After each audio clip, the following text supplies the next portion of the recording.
My name's Nicholas Devlin. I'm a sculptor in Brooklyn, which, classic, right? But I make functional and fine art pieces out of my home studio, and today I'll be showing you some never-before-seen process, and we'll get a look into my studio. So most pieces I make begin with a sketch. This is for a mirror I'm currently working on that will be exhibited in a show soon. And a lot of my work draws on mythological otherworlds and portal fantasy literature. And that's, where a character leaves our world and enters into another world.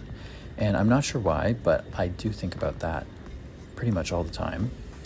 I also get fixated on certain parts of paintings, video games, movies, and I like to imagine my pieces as access points into these places. I think there's a lot of magic in the mystery of how something is made, but with that said, I'm often using what I call a fortified daub, which was historically used as an architectural building material. My version works a lot more like a clay than a plaster in some ways, but it can still be carved really well. And I've been working on my own mix over the past 4.5 years. I just find it's extremely versatile. I'm using it here to build out the base of the mirror, and I like to add flax fibers, which smell great and were used historically. And I'll also add different polymers to help strengthen it. I spend a lot of time playing with composition. This piece is more figurative with these eerie buildings set into a landscape. And so that all gets built up and then attached to the frame. I work in a pretty isolated way, but I don't know, it works quite well for me. It feels like I can suspend reality to a degree, and that lets me really immerse myself into the work. In the end, I know I'm done when it feels a certain way, which I know sounds cliche, but sue me. Okay, it's true.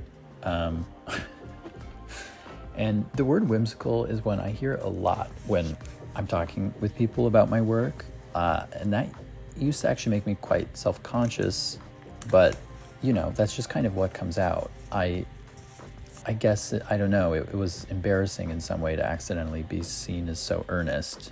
Because wouldn't it be nice if I was accidentally extremely cool and edgy instead? But what's the alternative? Because I can't really shoehorn my work into something that feels overly sleek or austere.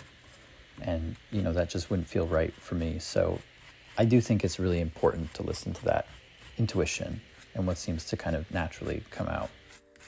I'm typically working on several pieces at once, and they all kind of move along at different speeds. But, when I started doing all this, I didn't imagine I would constantly be covered in dust. But sanding has become a very big part of my life, and here I am sanding a sculpture disguised as a sink. And then here's an example of when the sanding and other steps are eventually finished. So this is a sculpture disguised as a paper towel dispenser. Anyway, I think that's it for now.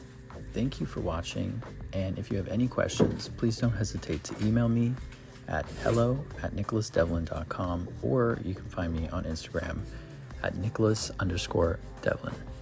Thank you.